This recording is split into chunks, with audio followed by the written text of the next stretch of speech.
Queridos irmãos, a paz do Senhor Jesus. Vamos juntos prosseguir estudando o tema da revista Ensinamentos Bíblicos, que é Cristologia, a pessoa e a obra de Cristo.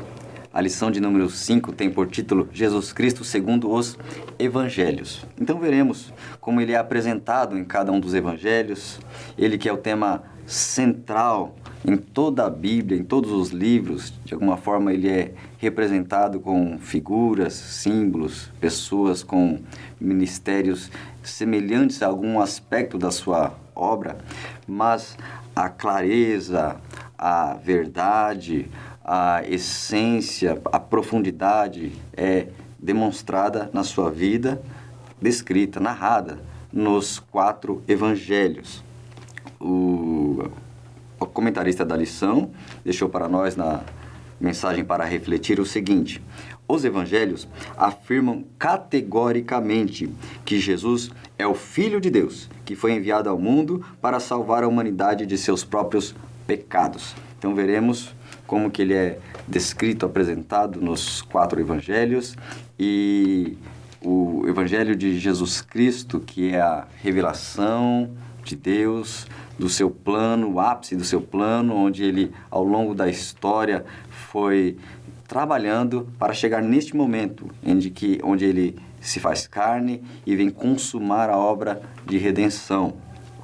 O tópico primeiro aborda sobre Evangelho, a mensagem de boas novas. O que é realmente Evangelho? O significado é boas novas, boas notícias. Então, traz essa ideia de que uma grande e maravilhosa notícia agora será revelada e será anunciada para a humanidade. Aqueles que estão em trevas, aqueles que estão à sombra da morte, agora receberão luz para ser guiados no caminho da paz. E esse evangelho, nós podemos observar, né, como uma linha do tempo. Se nós juntarmos os 4 evangelistas, Mateus, Marcos, Lucas e João, e aí teremos então um quadro que demonstra todo o nascimento, crescimento, o seu batismo, o início do ministério de Jesus com seus primeiros discípulos, o seu ano de popularidade, né, multidões o seguindo, depois avançando para o período de maior oposição, até chegar na sua prisão, até chegar na sua crucificação e depois a sua ressurreição. Então o Evangelho narra isto, uns com mais detalhes, como por exemplo Lucas, que foi muito detalhista, minucioso, partindo desde o princípio o anúncio do nascimento, e outros mais curtos, objetivos, como por exemplo o Evangelho de Marcos, que parte mais para a ação, que parte mais para a realização, e já começa já com o ministério na sua atuação já de vida adulta de Jesus, ele não retorna para o início.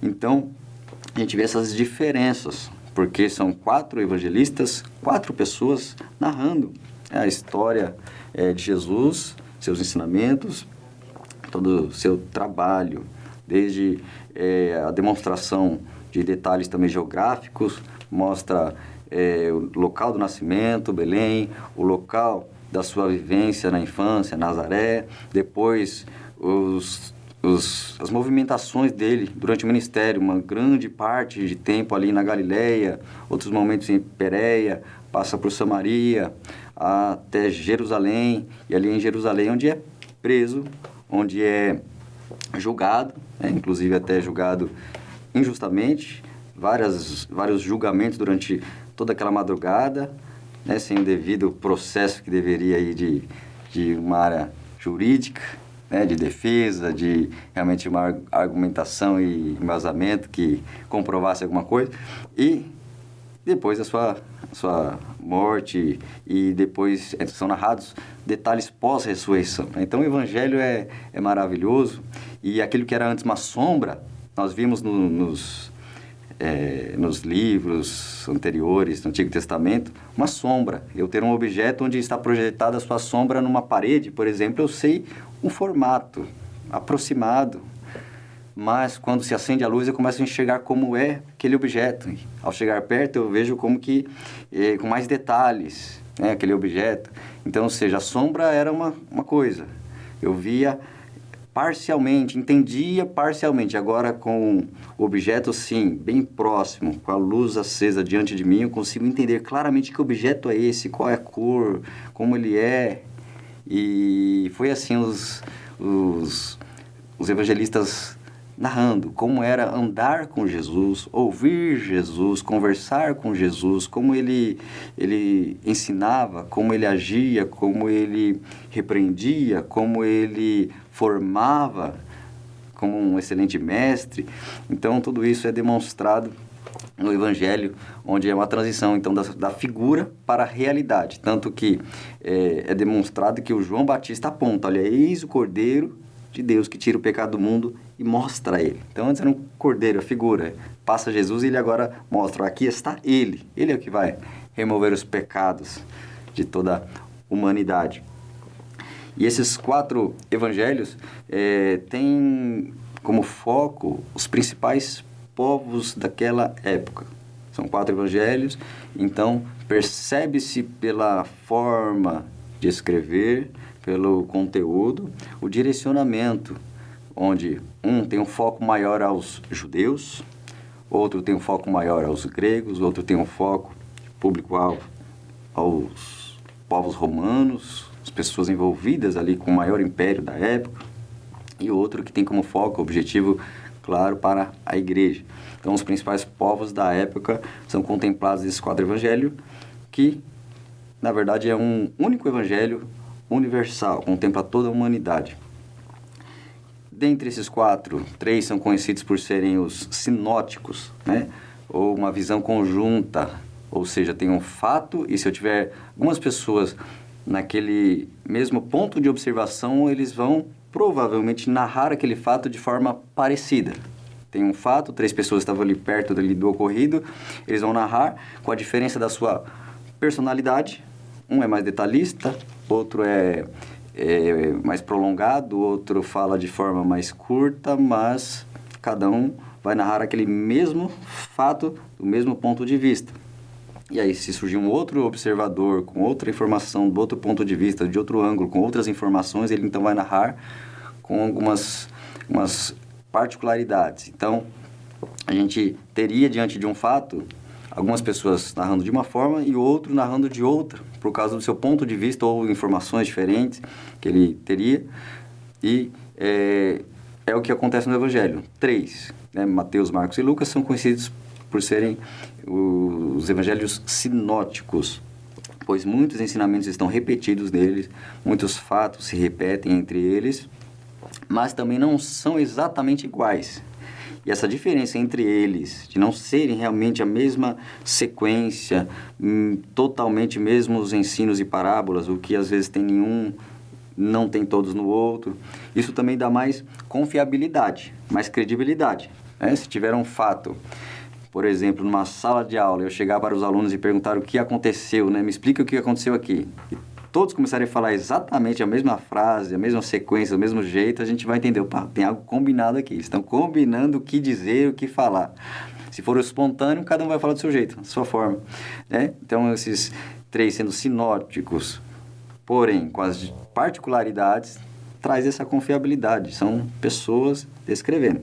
E claro que por detrás disso há a inspiração do Espírito Santo, que os inspirou a descrever, registrar, para que fosse usado como instrumento de evangelização, instrumento de anunciar o reino para os demais povos, demais gerações futuras.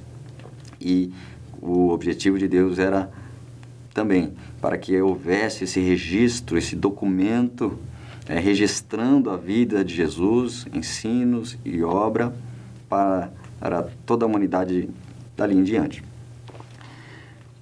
Partindo aqui para o tópico seguinte, onde é comentado sobre o Evangelho segundo Mateus. Então, Mateus, que também por nome é Levi, que estava trabalhando como cobrador de impostos, quando Jesus o chamou, ele demonstra no seu evangelho a sua particularidade de ser focada aos judeus. Ele cita muitas profecias sendo cumpridas em Jesus Cristo. Como, por exemplo, se nós abrirmos em Mateus capítulo 1, versículo 22, ele, ao narrar o nascimento de Jesus, ele vem e já cita, versículo 22, tudo isso aconteceu para que se cumprisse o que foi dito da parte do Senhor pelo profeta que diz, eis que a virgem conceberá e dará à luz um filho, e ele será chamado pelo nome de Emanuel, uma referência à profecia de Isaías. Ou seja, ele cita um fato e aí lembra, isso é um cumprimento de uma profecia. E ao longo do seu evangelho, algumas vezes ele faz isso, citando, para que seja cumprido. Então ele vai reforçando, vai ressaltando que a vida de Cristo é cumprimento de promessas do Antigo Testamento. Então isso vai reforçando aos judeus que aquilo que eles esperavam, aguardavam, a expectativa da nação era o Salvador chegar, o libertador. E chega ele, o verdadeiro rei dos judeus. Então, Mateus apresenta isto, o rei dos judeus. Tanto que, já na sua genealogia, no início do Evangelho, ele vai mostrando a linhagem do Senhor Jesus e chega em Davi. Então, confirmando que ele é descendente direto de Davi, que tinha promessas dadas diretamente por Deus de que da sua linhagem haveria um trono permanente, haveria um trono que não seria destruído, removido. E então a nação sabia que tinha um descendente de Davi que viria para reinar. Tanto que depois tem pessoas que, ao clamar e pedir por um milagre, ele diz, Jesus, filho de Davi, tem misericórdia de mim. Então ele está crendo naquela profecia que viria um filho de Davi e creio que Jesus era essa pessoa. Então, essa linhagem que vai até Davi prossegue, chegando também até Abraão. Essa geração que leva até Abraão também mostra que Cristo, sim, é confirmado como profecias também na vida de Abraão, que nele seriam benditas todas as famílias da terra, ou seja, uma bênção dos descendentes de Abraão que alcançaria toda a terra também através de Jesus. Então, para o judeu está ali confirmando, ele é descendência de Abraão e de Davi, uma linhagem direta para um reino, para um reinado. E isso também ajudaria os cristãos nos debates na época com os judeus que se opõem, que não acreditam, que não aceitam a messianidade de Jesus, desse Nazareno. Esse evangelho, com essas informações, com essas profecias, seria um instrumento de apoio para eles, para todos os cristãos convertidos em meio a povos ou cidades ou espaços com maioria judeu, eles teriam ali esse evangelho que mostrava inclusive alguns debates de Jesus com os fariseus, descritos ali até em detalhes, como Mateus capítulo 23, debate, e Jesus descreve aí toda uma narrativa contra as ideias distorcidas, interpretações erradas dos fariseus na época. Então, sendo um evangelho que mostra um rei, então está apresentando o seu reino, mostra o padrão deste reino, quando ele nos seus ensinamentos mostra o padrão de conduta, o padrão moral, algo elevado, algo santo, algo onde se destaca o amor, bondade, onde se destacam armas espirituais. Então, ele vem mostrando como é o seu reino. Ele descreve neste evangelho, Mateus também, muitas vezes as palavras do Senhor Jesus, quando ele se descreve a si mesmo como o Filho do Homem. Existem várias referências, Mateus capítulo 20, versículo 28, Mateus capítulo 26, versículo 24, capítulo 3, versículo 41, estou citando alguns aqui, Mateus capítulo 16, versículo 27, capítulo 19, versículo 28, são vários versículos onde ele cita a si mesmo como filho do homem. E o que isso traz de importante, de relevante? É que há profecia no Antigo Testamento falando sobre este filho do homem. Lá em Daniel capítulo 7, versículo 13 e versículo 14, tem algo bem interessante, onde é descrito sobre este filho do homem. E essa profecia, agora quando Jesus vem e diz ser o filho do homem, ele está afirmando ser o cumprimento desta profecia. Daniel capítulo 7, versículos 13 e 14, que diz, é uma visão do profeta, né? Ele diz, eu estava olhando nas minhas visões e eis que vinha nas nuvens do céu como filho do homem, ou seja, um aspecto de humanidade, uma pessoa, e dirigiu-se ao ancião de dias e o fizeram chegar até ele, e foi-lhe dado o domínio, a honra e o reino para que todos os povos, nações e línguas o servissem. O seu domínio é um domínio eterno, que não passará, e o seu reino, o único que não será destruído. Então fala de uma pessoa, um filho do homem, né? Uma pessoa humana, recebendo domínio, honra, reino, povos, nações, línguas, o servindo em um domínio eterno. Então, quem receber essa profecia poderia ficar não entendendo completamente como alguém, um ser humano, recebe honra, poder, glória, domínio e tem um reino eterno. Então, é uma coisa que não encaixa muito bem. Algo celestial, algo eterno, todo o poder sendo entregue a uma pessoa em formato humano, né? E agora, com a vinda, né, do próprio Filho encarnado e ele cumprindo todas as coisas, a gente enxerga que o cumprimento é ele, que ao ressurgir ele recebe, como ele afirmou, é me dado todo o poder no céu e na terra. Então ele recebe então toda essa honra. Então o que está profetizado em Daniel agora é cumprido em Jesus Cristo. Ele em Mateus também declara a autoridade da igreja, né? Ele na sua crucificação, tem lá mencionado que ele é Jesus, o rei dos judeus. Então foi anunciado, foi colocado na placa, algo falando deste rei. E Mateus descreve o rei dos judeus, né? O rei veio trazendo um reino que vem dos judeus, a salvação vem dos judeus, mas é um reino que está aberto para todos os povos e nações. Então podemos olhar para o Evangelho de Mateus e ter como aplicação na nossa vida que nós vimos no relato o cumprimento do Antigo Testamento, a chegada do reino de uma nova aliança, para entrarmos pela fé ao receber a salvação, permanecermos nesta aliança e aguardar a sua vinda, porque ele mesmo nos seus discursos proféticos cita o retorno, sua vinda. Então estamos na entrada de um reino que será posteriormente estabelecido para todo sempre. E no tópico seguinte, o Evangelho de Marcos. Vamos olhar um pouco para este Evangelho.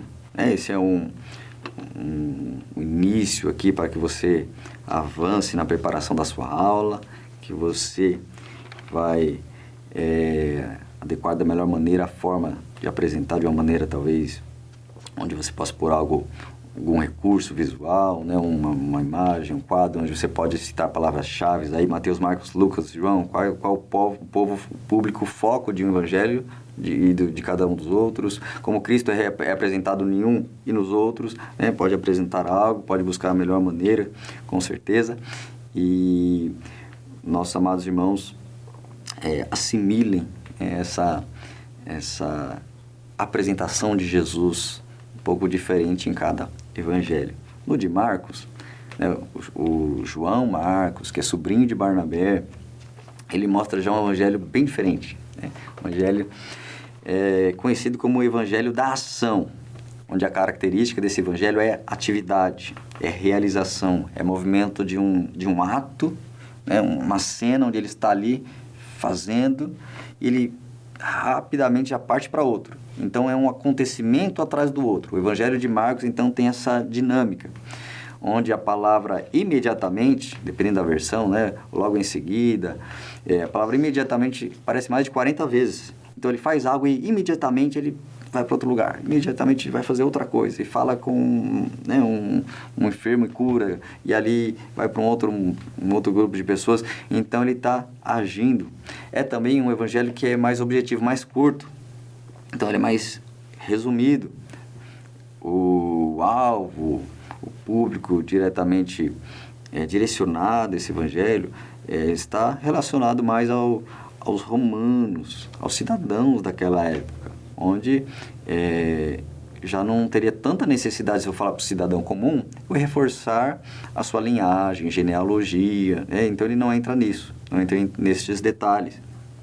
Então ele vai direto para mostrar Cristo servindo, Cristo fazendo, Cristo agindo. Ele então está apresentando Cristo como servo, Cristo como aquele que está para servir, né? Mostrando para nós também como uma aplicação prática desse Evangelho de Marcos, que nele, com ele, servindo a ele, seguindo os passos de Jesus, seremos como este servo em Marcos, servindo, agindo. Jesus, ele, em Marcos, ele está sempre atendendo as pessoas, recebendo muitas pessoas, tanto que a gente vê ele não para muito para descansar, quando ele se retira e às vezes vão pessoas atrás dele, ele está atendendo.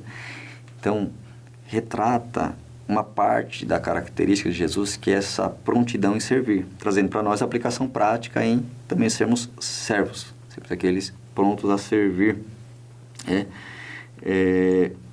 Ele destaca alguns momentos sobre esse servir, esse discipulado, quando ele vem e diz assim, que se alguém quiser vir após mim, negue-se a si mesmo, toma a cruz e siga-me. Quem quiser salvar a sua vida, perdê-la. Quem perder por amor de mim, esse se salvará. Então, ele vai falando sobre essa vida de renúncia, de entrega.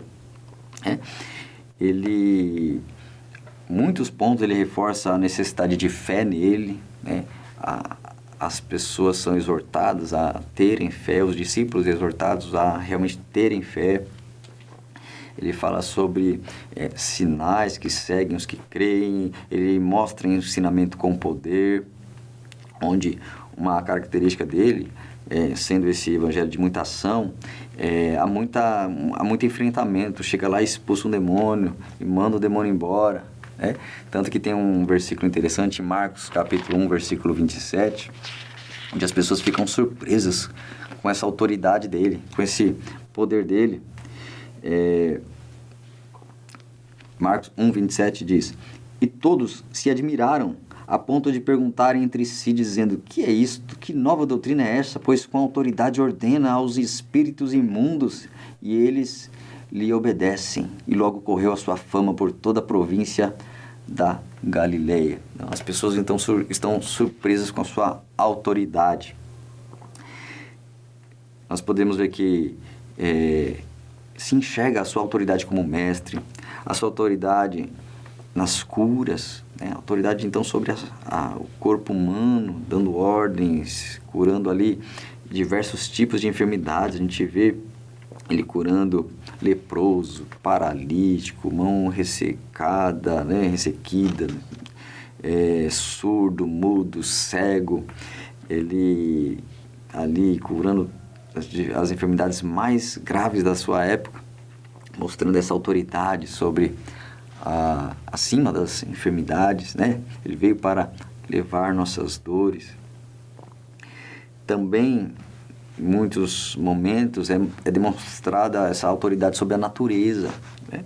Onde ele mostra o poder sobre tempestade, né? Acalmando o mar, os ventos, onde ele multiplica pães e peixes, onde ele determina uma árvore ali que não dava fruto, que ela secasse. Então, esse evangelho vai mostrando essa autoridade que ele tem. Também cita ele como filho de Deus, né? 3 momentos aqui onde é citado no batismo, este é meu filho amado, na transfiguração, né? Então, no batismo, em capítulo 1, versículo 11, é citado como filho. Também, transfiguração, capítulo 9, versículo 7. Até em meio às parábolas que Jesus ele vai narrando, algumas delas, ele cita, olha, o filho está sendo enviado. Capítulo 12, versículo 6, diz uma parábola dos lavradores malvados, que cuidavam de uma vinha para o Senhor, e o Senhor enviou representantes, eles trataram mal, depois enviou o próprio filho. Então, Jesus, dizendo essa parábola, ele está dizendo, olha, está aqui agora quem é o filho, tem o direito legal sobre essa vinha aqui, essa nação de Israel formada por Deus. Agora o filho está lá e está sendo rejeitado. Então, ele é citado aqui em alguns momentos como filho, também como filho de Deus. Mas o ênfase não está muito nessa perspectiva. O ênfase está no seu servir, na sua ação. Tanto que nós citamos aqui uma parábola, mas neste evangelho não há muitas parábolas, pois o ênfase não está no conteúdo dos ensinamentos de forma detalhada. O ênfase está nos seus feitos, nas suas obras. Tá? E enquanto em contraponto, outros evangelhos narram mais, muitas parábolas em outros. Então, aqui tem mais milagres. Então, tem muitos milagres e poucos ensinamentos descritos. Autoridade sobre demônios, que algumas vezes o reconhece, né? Em capítulo 3, versículo 11, capítulo 5, versículo 7. Até há uma declaração do próprio centurião, declarando, reconhecendo que ele é o Filho de Deus, lá em capítulo 15, versículo 39 deste evangelho. Então, são momentos em que é expressado, é dito, e até as pessoas reconhecendo que ali estava o Filho de Deus. Capítulo 15, versículo 39, diz, o centurião de frente dele, após a sua morte, onde ele expirou, entregando seu espírito, ele disse, verdadeiramente, este homem era o Filho de Deus. Então, o Evangelho vai sempre mostrando, olha, esse é o Cristo, esse é o ser divino, esse é o Filho de Deus, ou seja, ele é uma pessoa da Trindade. Então, é Deus conosco, e cada um dos Evangelhos vai reforçando, vai mostrando isso, dando a conhecer um pouco mais sobre Cristo, sobre a sua pessoa, e acabamos o conhecendo melhor, sabendo como relacionar melhor, qual a essência do seu ensinamento. E partindo para o evangelho seguinte, que é o evangelho de Lucas. Lucas, o médico, companheiro de Paulo nas viagens, ele descreveu o Evangelho, que leva o seu nome, e também o livro de Atos. Então, são duas obras, uma continuidade. Tem uma referência logo no início, que foi destinado, foi escrito, ali é mencionado uma pessoa, o excelentíssimo Teófilo, capítulo 1, versículo 3. Então, provavelmente alguém de muita importância, alguém relevante pelo nome que é usado, o termo que é usado é excelentíssimo, onde muitos acreditam que seja alguém que encomendou, que solicitou que fosse feito este trabalho de reunir as informações e elaborar este documento, que Lucas fez isso. Tá? Lucas apresentando Jesus, como que a gente tem um retrato de Jesus em Lucas? Como que Lucas descreve? Como que Lucas nos apresenta? É uma tarefa que cada um de nós pode ter, de ter que apresentar alguém e ter que relatar, olha, vou te apresentar aqui um amigo, ele tem tal personalidade, tal maneira, ele é leal, pode confiar nele, ele é de tal característica, você talvez já em algum momento pode ter apresentado alguém e ter que descrever. E Lucas, então, aqui ele vai descrever a vida de Jesus, e ele é bem minucioso, detalhista, ele vai lá no começo, desde o anúncio, ele vai lá, dos anjos anunciando de como foi, e conta o detalhe do alistamento, que dá uma referência de época, referência de lugar. Ele é muito completo no que faz, é muito elogiado como uma obra literária excelente, né, de um formato aí acadêmico, a forma de descrever, e vai nos apresentar Cristo como um homem perfeito. Qual o público-alvo do Evangelho de Lucas? São o povo com a cultura grega, né? Antes da ascensão do Império Romano, o que predominava era o Império Grego, sua cultura grega, que valorizava o pensamento, valorizava a filosofia, valorizava espalhar para toda a terra o conhecimento, né? Então valorizavam muito isso.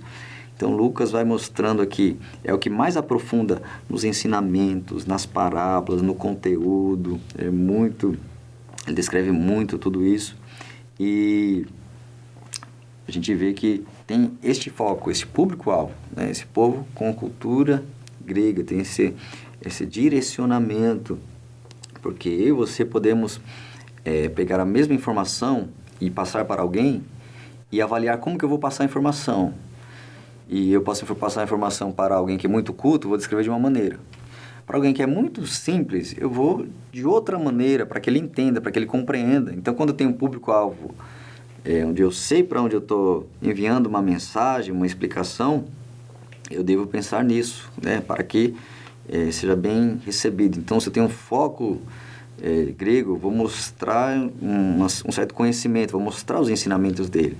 Se eu estou ali falando com os romanos, o povo que está mais preocupado com a ação, resultado, então, por isso, o outro evangelho anterior lá, que citamos de Marcos, ele tem outra maneira, outro formato, né? E agora, então, Lucas, ele reforça essa direção aqui, ele se entende, se deduz essa direção, embora lembrando que é sempre o evangelho universal, né? O próprio evangelho de Lucas cita isso, a universalidade, que ele é luz para as nações, né? Lucas 2,32, 2,32 em diante, né? Ele será chamado Filho do Altíssimo, o Senhor lhe dará o trono do seu pai Davi, e aí tem um momento onde ele cita aqui que ele será luz para as nações, ou seja, ele é para todos os povos, né? Um evangelho universal. Na descrição da sua linhagem, ele vai até Adão, então ele aprofunda mais, ele não para em Abraão, ele avança até o início, até Adão, ou seja, mostrando esse seu vínculo com a raça humana, com o ser humano, sendo um representante da raça humana, né? Então ele é um evangelho que dá esse ênfase nos ensinos, um ênfase no lado humano de Jesus, mostra a sua vida pessoal, o crescimento, tem um detalhe ali durante a sua juventude. Então, depois inicia ali no início do ministério, mas é o que mais conteúdo tem do seu tempo antes do ministério. Mostrando esse lado humano, mas um humano perfeito, né? Então, qual o retrato de Jesus no Evangelho de Lucas? É um homem perfeito, é o ser em forma humana que realmente é perfeito, é digno de ser olhado como referência, porque é o próprio Deus. Também, outro ênfase está na sua obra, um versículo considerado como chave neste Evangelho de Lucas, é o capítulo 19, versículo 10, onde ele diz, capítulo 19, versículo 10, onde ele vem e diz que o Filho do Homem veio para buscar e salvar o que se havia perdido. Que uma parte da sua obra é esse resgate, resgatar a raça humana perdida, as pessoas perdidas. Lucas mostra ele convivendo com os pecadores sendo convidado e aceitando o convite para estar na casa de pecadores, junto com eles. Depois tem um capítulo onde tem 3 narrativas. Uma é a parábola da ovelha perdida, tem um relato do filho pródigo, da dracma perdida, mostrando o valor de alcançar e resgatar aquilo que é precioso, mas estava perdido. Então, o Evangelho que nos mostra essa perspectiva humana do Jesus como homem perfeito. Tá? E partindo para o Evangelho segundo escreveu João, né? Lembrando que na prática o Evangelho é um Evangelho de Jesus Cristo. Né? Existe um Evangelho de Jesus Cristo, narrado em 4 evangelhos. 4 evangelistas descreveram. Eles tinham a tradição oral repetida ali, através dos primeiros discípulos, repetida, passada adiante. Né? Alguns acreditam que existem alguns relatos escritos, pequenas porções também, que era usada para que isso fosse compartilhado, né? Pequenos escritos, mas essa obra formada da vida de Jesus foram os 4 evangelhos reconhecidos como canônicos: Mateus, Marcos, Lucas, João. Há outros escritos paralelos, apócrifos, sem a comprovação dessa inspiração divina.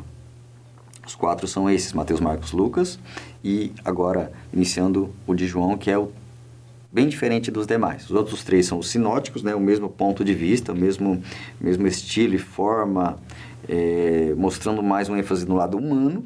Agora, o de João, né, que é conhecido como o discípulo amado, mais íntimo de Jesus dentre os apóstolos, ele já mostra um outro aspecto de Jesus. Ele ressalta, ele enfatiza muito mais a divindade de Jesus. É um evangelho muito diferente na sua profundidade em relação aos demais.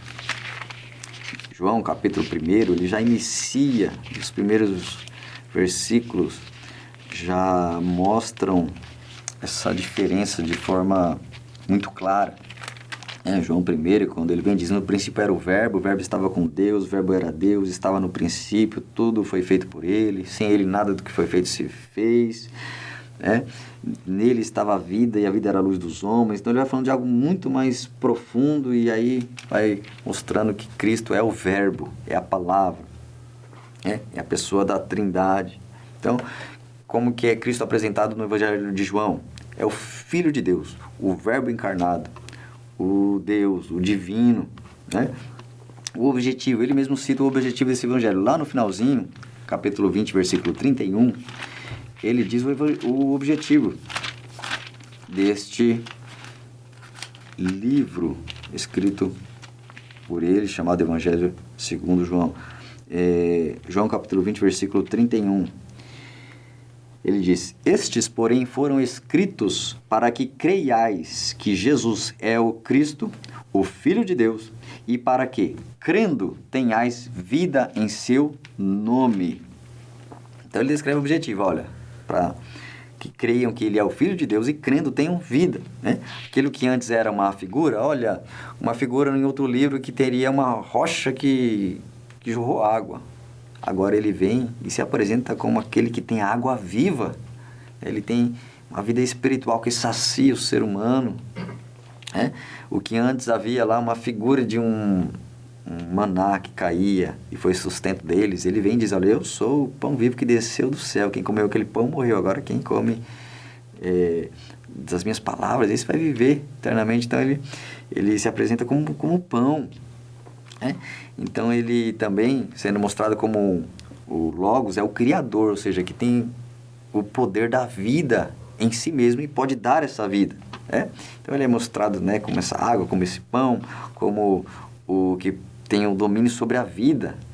Tanto que todos os milagres são maravilhosos, mas João 11 tem um milagre espetacular, um morto de 4 dias, e aí Jesus, com uma ordem, uma palavra, um comando, faz a vida voltar àquele homem se levantar e sair, ir para fora. Então é o verbo logos criador, né? Uma porção do seu poder sendo demonstrada ali no meio das pessoas, no meio da família, chorando, né? Ele vem e faz esse milagre aí fantástico. E qual que é o alvo do Evangelho de João? O alvo se vê que é a igreja, né? Ele traz uma profundidade para a igreja conhecer profundamente esse divino, esse que se fez carne, esse que é o Criador, aquele que estava desde antes de todas as coisas serem criadas, já estava no princípio. Então, este livro é muito importante para a igreja, onde aquela comunidade que estava recebendo o Evangelho, os historiadores informam que havia muitos cristãos convertidos que vinham de uma cultura, de um paganismo, onde todas as ideias eram muito contrárias a uma divindade, a esse ensino de Jesus, e foi necessário então esse evangelho que iria fundamentar isso, essa consciência, convicção de que Jesus é o Filho de Deus. E aí essa doutrina bem firmada iria ser uma base para combater os ensinos contrários que algumas vezes eram tentados ser infiltrados na igreja, com as ideias divergentes, diferentes sobre Cristo, né? Ele, nesse evangelho, cita aí declarações de eu sou, né? Uma declaração ousada para os judeus. Os judeus evitavam falar isso, pronunciar isso, porque o próprio Deus lá em Êxodo, se apresentando para Moisés, diz, diga que o eu sou. E Jesus vem e várias vezes diz, eu sou, né? Sou a ressurreição e a vida, eu sou a porta, eu sou o caminho, sou o pão vivo. Ele vai dizendo muitas vezes o eu sou. E então o judeu fica admirado com essa ousadia dele. Então ele mostrava quem ele era. Ele disse quem ele era e é digno também da nossa adoração. Digno de ser reverenciado como Deus, não apenas como um grande homem de Deus ou como um profeta, como muitos outros no Antigo Testamento. O Evangelho de João, ele tem alguns relatos públicos, conversas, tem uma parte que existem poucos milagres ali, alguns em comparação com outros evangelhos que tem muito mais, então tem poucos milagres. Então ele tem uma parte do seu ministério público e uma grande parte do seu ministério íntimo, particular, com seus discípulos, algo reservado. Tem muitos ensinamentos, momentos entre eles, momentos das instruções dele, principalmente as últimas instruções antes da sua morte, onde ele está lá intercedendo por eles, está dando as orientações sobre o Espírito Santo. Então ele é muito rico nos detalhes dessa intimidade com os discípulos, né? Então é uma parte muito importante deste Evangelho de João. E como aplicação para nós, né? O Evangelho de João, eu vejo tudo isso, mas que aplicação? A aplicação é a minha resposta diante do divino. Eu crer nele, adorar ele e nisso ter vida espiritual, vida de verdade, né? Tanto que ele mesmo diz, João 10, né? Eu vim para que tenham vida e vida em abundância. E essa vida é crendo no Filho, tendo comunhão com o Filho. E aí sim, temos uma vida espiritual genuína e verdadeira, né? Então a gente vê nesses 4 evangelhos, Mateus, público-alvo, judeus, Cristo apresentado como rei. Marcos, público-alvo, romanos, Cristo apresentado como servo.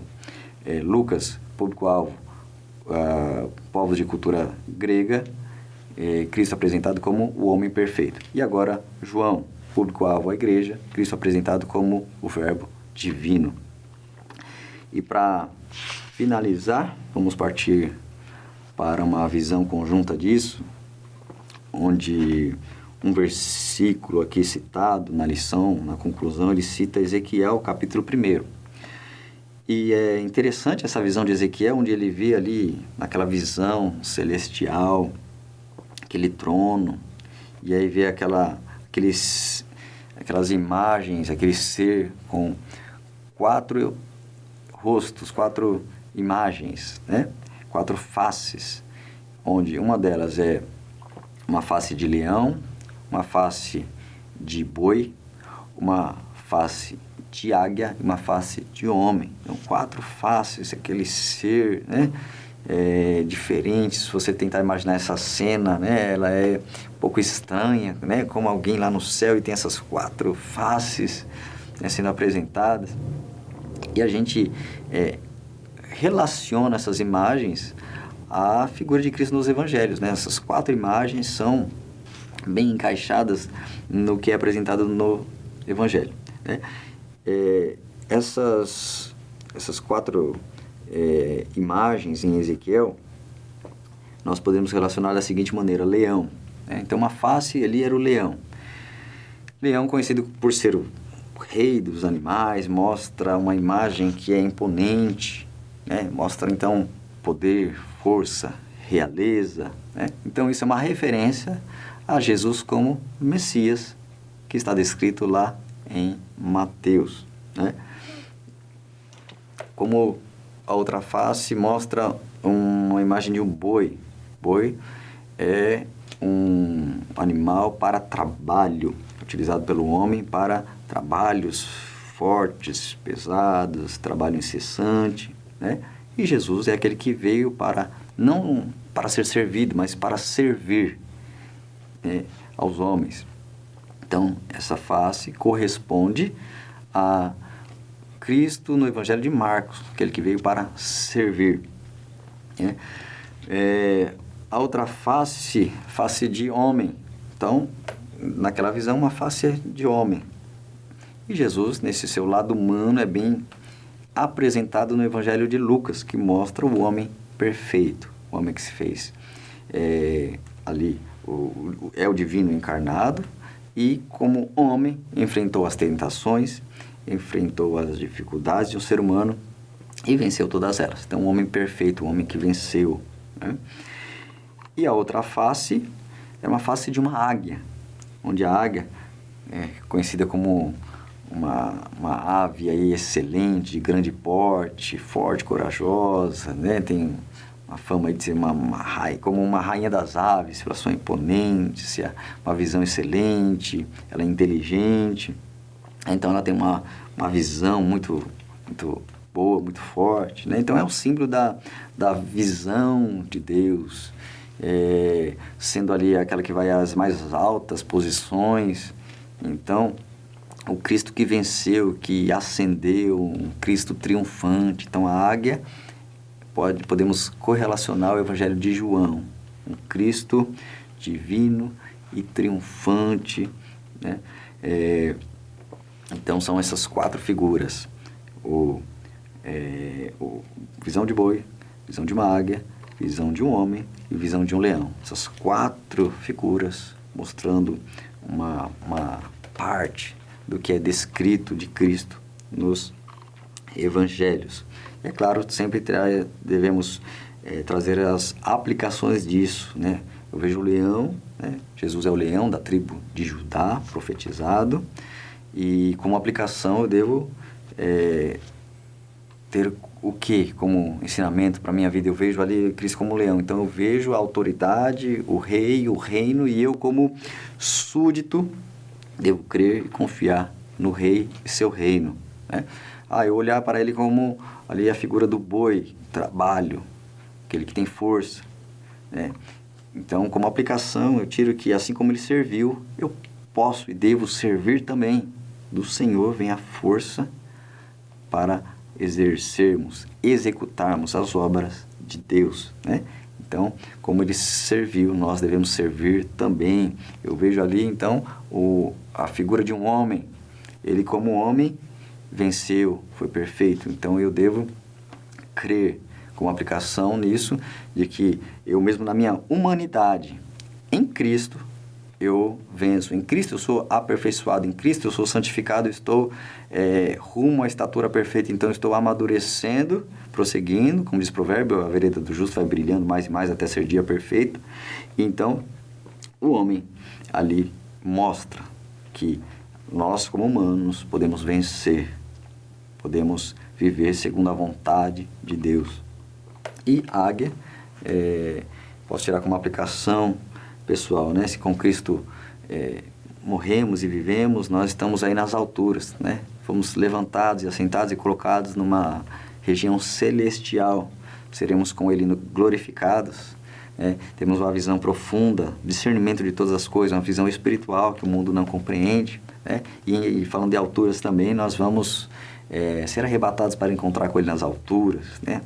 Então a águia nos traz esse tipo de aplicação que podemos tirar para nós. Então somos privilegiados em termos em nossas mãos os evangelhos descritos, narrados, mostrando claramente para nós como é a pessoa de Jesus Cristo, como são os seus ensinos, como ele se relaciona, o que o agrada, e assim sabemos como agradar a Deus, como viver com Deus, tendo essa comunhão com Ele. Então esse é um resumo da lição de número 5, Cristo segundo os Evangelhos. Que você tenha uma excelente aula na Escola Bíblica Dominical, que o Senhor use grandemente a sua vida. Quero fazer neste momento uma breve oração para que tenhamos uma ministração e um conteúdo abençoado e edificante para nossos amados irmãos.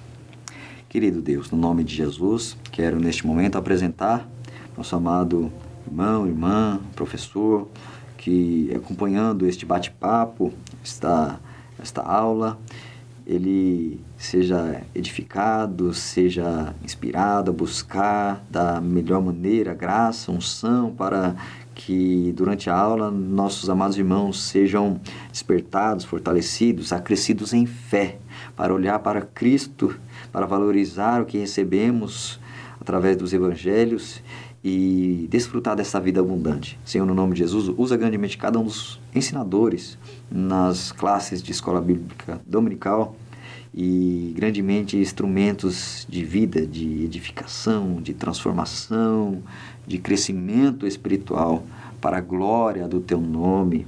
E tudo isso te agradecemos no nome santo de Jesus. Amém. Que Deus continue te abençoando grandemente.